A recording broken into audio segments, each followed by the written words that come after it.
अहिल्या आणि परशू या बुडबुड्यात आपलं मन गुंतवतील आणि पुढे जगलो वाचलोच तर हा बुडबुडा कसा फोडायचा हे आपण ठरवू. हा तुमचा मोठा खेळाडू माझ्याबरोबर खेळ का खेळतो? यात राजकारण काय? आयुष्यात कधी त्याला ओक पडलेले एक पैसा पण दिला नाही आणि एकदम आता अमेरिकन डॉलर तोंडावर फेकला. या घराचे काही नीती नियम आहेत, ते जर पाळता येत नसतील तर चालायला लाग.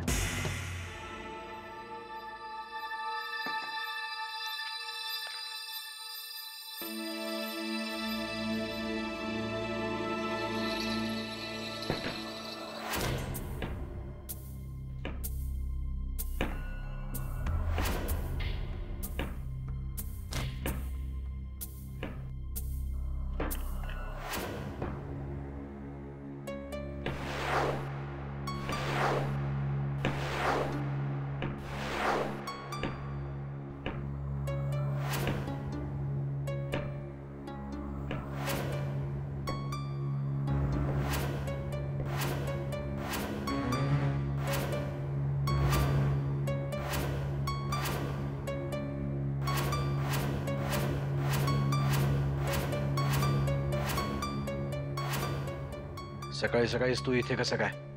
तुझा पेपर वाचून होण्याची वाट बघत होतो. का? कशासाठी? तुला कायमचा झोपवण्यासाठी.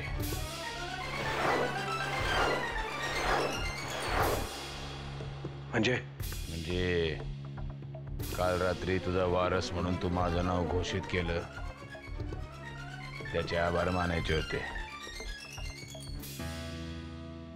तुझं बोलणं काही सरळ नाहीये आज परशू. काय झालंय? काही नाही, निवडणुका आल्या तोंडावर. तू निवडणूक लढवणार, निवडून येणार, झालंच तर मुख्यमंत्री होणार, मग 5 वर्ष लोटणार. तोपर्यंत आम्ही आउटडेटेड, आमदार होता होता म्हातारे होणार. एवढी सहनशक्ती नाही आमच्यात. परशू, तुझ्या मनात काय आहे स्पष्ट बोल.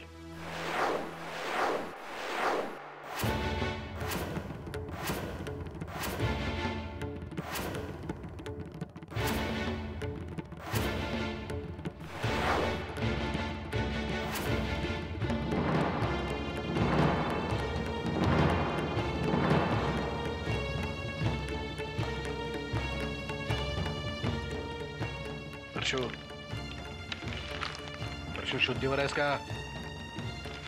काय करतोयस तू परशू? पिस्तूल खाली घे परशू.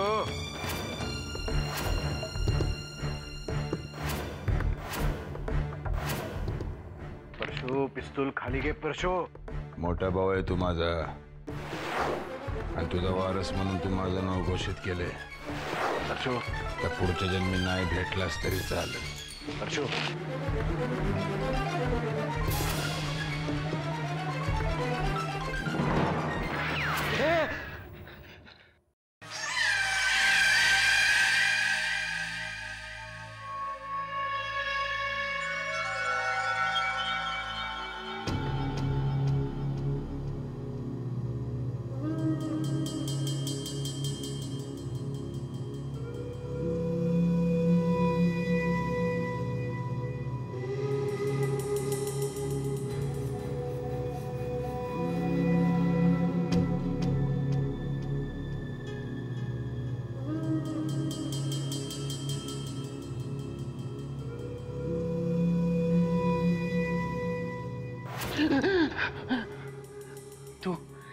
तू इथे काय करतोयस?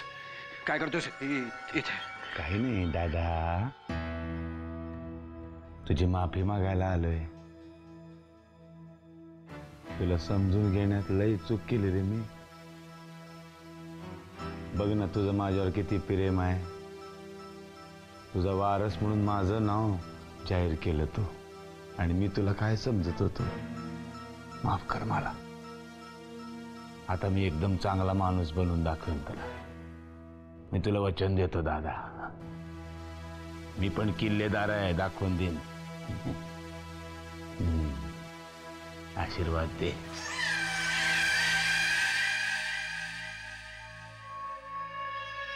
येतो. अरे देवा, घामाला लय बरं. माफ कर माफ कर.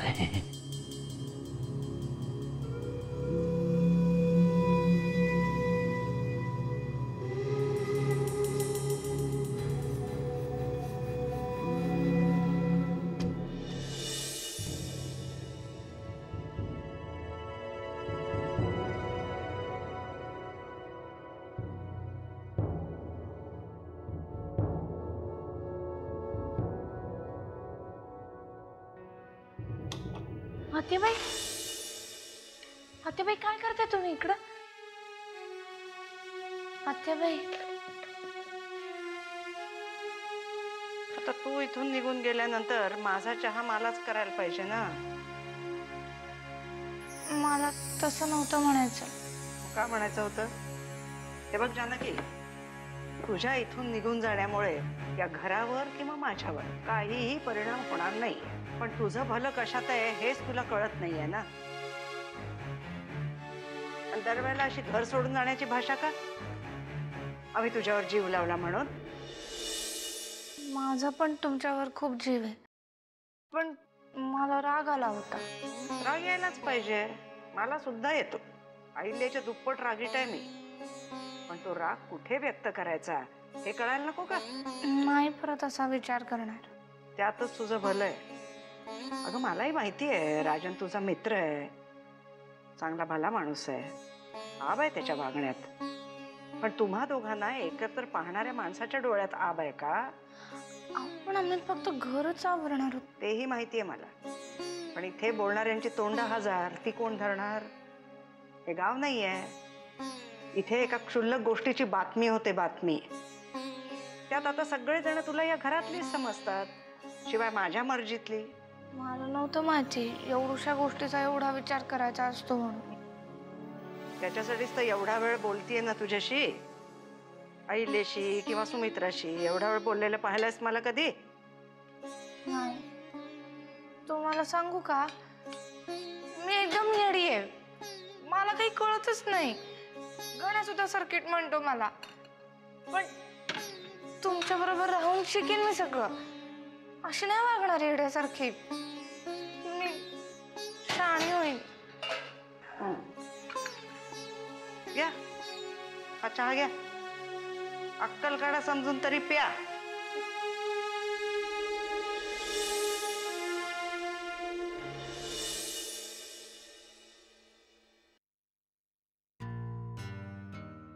उठा. Good morning. Good morning. Good morning. काय काय आता काय चुकलंय माझं? अहो चुका करायला आधी तुम्ही उठायला हवात, तेव्हाच चुकांना सुरुवात होईल ना. आणि जर का तुम्ही चुका केल्या तर मी तुम्हाला शांतपणे झोपू देईन? मग माझ्यावरचा राग ह्या कपड्यांवर का काढतीयस? काय नाही, हे सगळे कपडे मी भांडीवाल्याला देऊन टाकणार आहे. बरी आहेस ना तू? हे कपडे भांडीवाल्याला द्यायचे का? कारण काय? परिस्थितीनुसार जसा माणूस बदलतो तसे कपडेही बदलले पाहिजे. अरे पण हे कपडे का बदलायचेत का? तुम्ही थोडे विसरभोळे आहात का? हा, कालच मोठ्या भाऊजींनी तुमच्या नावाची घोषणा केली आहे ना. हे बघा, तुम्ही आता सामान्य माणूस राहिला नाही आहात. 2-3 महिन्यातच तुम्ही आमदार वामनराव किल्लेदार म्हणून ओळखले जाल. त्यामुळे आता तुमचं वागणं, बोलणं, उठणं, बसणं सगळं बदलेल. बाहिल्या, दादानी माझं नाव जाहीर केलंय ते माझ्यावर असलेल्या प्रेमापोटी.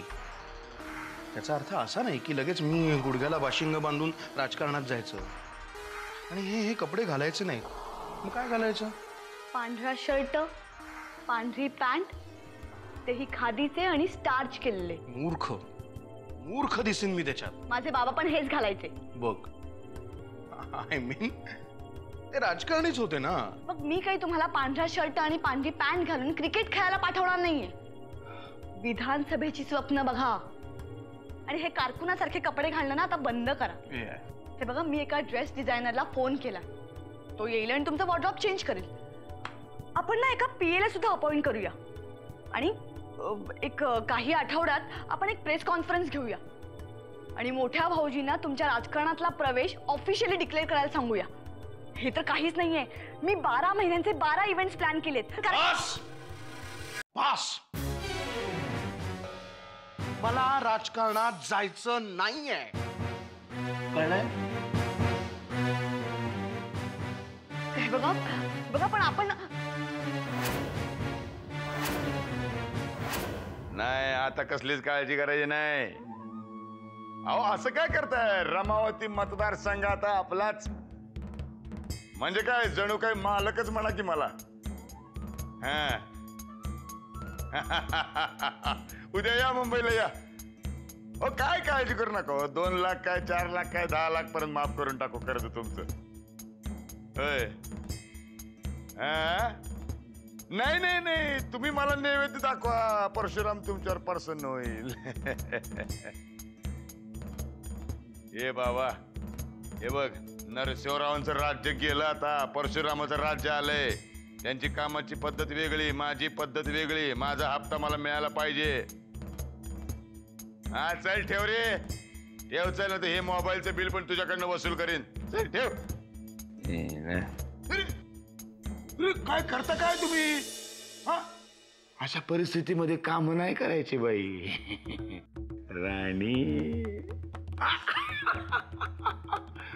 तुमची सोबती नाही ना ती जानकी, तिला सांगायची काम. नेहमी तीच करते. आता थोडी कामात आहे ना ती, म्हणून मी घेऊन आले. असं. आणि आता माझे पण लाड करायचे नाहीत, मी करणार उलटे तुमचे लाड. तिच्या आईला लाजलं. बरं ऐका ना, काय?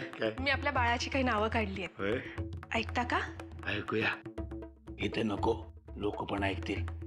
कोपऱ्यात जाऊ, खोलीत गुलू गुलू बोलू. डंग डंग डंग डंग डंग. आता आम्ही पोहे खातो. मॅडम तुम्ही नाव सांगा. पहिलं नाव आहे प्रताप. परशुरामाचा प्रताप. हो. येडीचा खुळी आहे तू. वर्ग मोठं झालं, लोक काय म्हणणार? हे बघा, परशुरामाचा प्रताप आला. अरे लोकांना नावं ठेवायला जागा ठेवायची नाही, असं पोराचं नाव पाहिजे. बरोबर आहे. बोल, पुढचं नाव बोल. दुसरं नाव आहे पवित्र. एका अपवित्र बापाचा पोरगा पवित्र. लोक काय म्हणणार? पवित्र परशुराम किल्लेदार. मला स्वतःलाच ऐकायला घाण वाटते. बरं जाऊ दे, नको पवित्र नको. मी अजून सुचवते. हा, दुसरं. हा, आपण देवांशू ठेवूया का? नको, मी सहजच सुचवलं होतं. मग यज्ञ किंवा श्लोक. नको नको. हा, आपण उद्गार ठेवूया का नाव? तू काय अँटिक पीस शोधून काढते? परशुराम किल्लेदाराचं पोर आहे ना ते. मग नाव कसं पाहिजे? दमदार नाव पाहिजे एकदम. पुढचं नाव बोल. माझ्या बाबांनी किती प्रेमाने ही नावं पाठवली होती. नाही ना राणी, तुझा बाबा आहे ना? आहे. तुझे बाबा आहेत ना, ते आहेत पुजारी, आहे की नाही? मग ते पोती आणि पुराणातलीच नावं सुचणार त्यांना.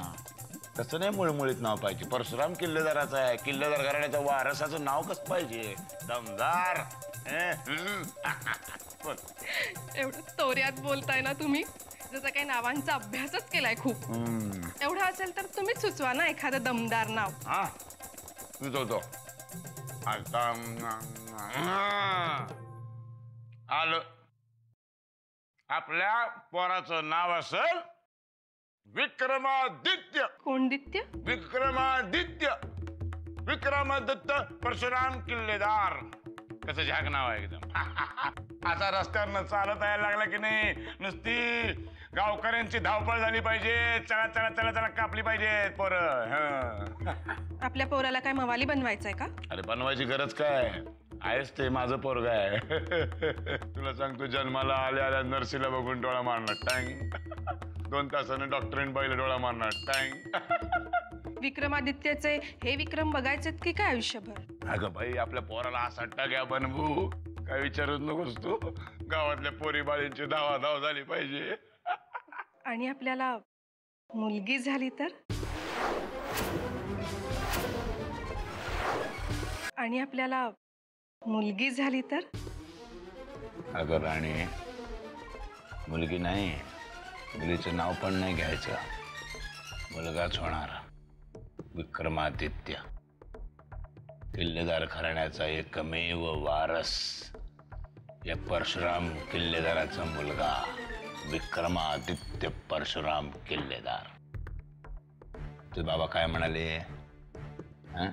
तुझ्या पोटामध्ये शंभू महादेवाचा अंश वाढतोय म्हणाले की नाही?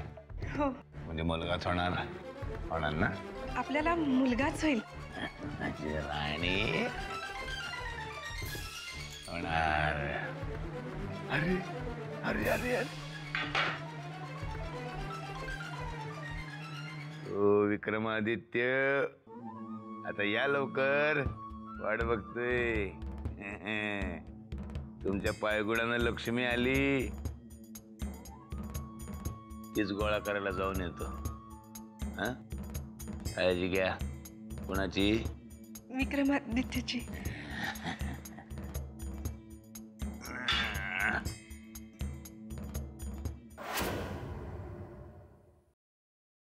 तुम्ही नका एवढा विचार करू आत्याबाई. माझा निर्णय असा चुकणार नाही. तुम्ही लाख विचार करून निर्णय घेतला असेल वाकनीस, पण राजन आणि जानकी यांचं वयच वेड आहे. चौकटी झुगारून देणं एवढंच ठाऊक असतं या वयात. तुम्हाला काय म्हणायचं आत्याबाई?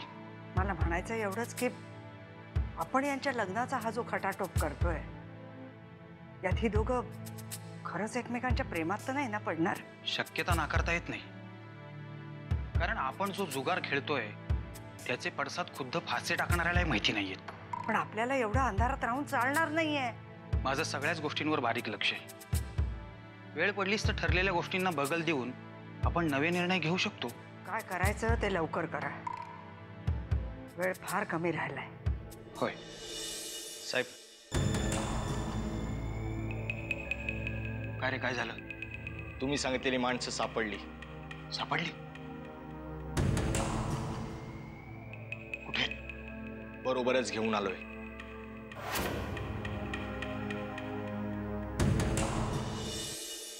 अहो पण कुठे घेऊन चाललाय तुम्ही आम्हाला? लहान मुलांनी प्रश्न विचारायचे नाहीत. म्हाताऱ्या माणसांनी पण असं विचित्र बोलू नये. गण्या, काय पण काय बोलतो? तुम्ही जिथे घेऊन जाल तिथे आम्ही येऊ. डोळे उघडा बघू.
आणखी एक गड सर झाला आत्याबाई.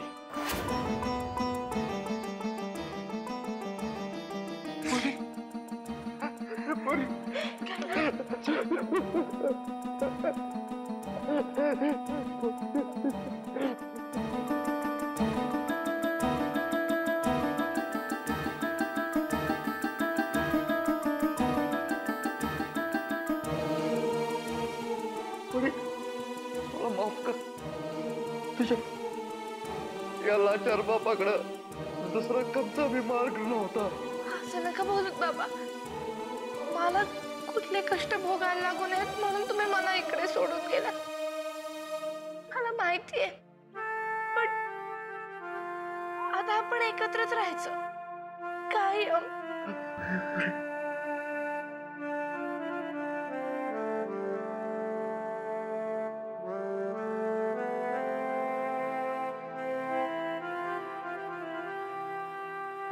पांडुरंगा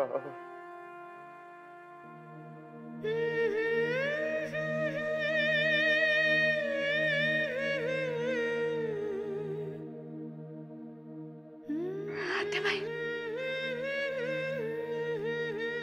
आत्याबाई साहेब, आत्याबाई साहेब.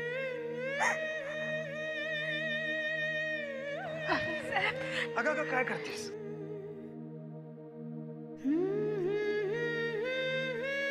तुम्ही देव माणसं आहात. मी फक्त निमित्त मात्र. या सगळ्याच्या करत्या करवी त्या आत्याबाई आहेत.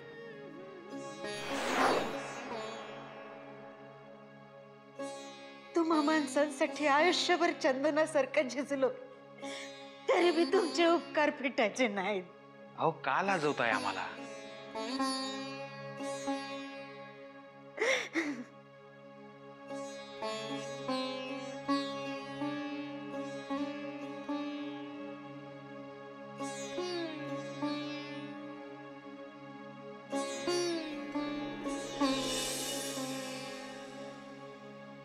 सुभानराव जी चला आत्याबाईंशी बोलून घ्या. होय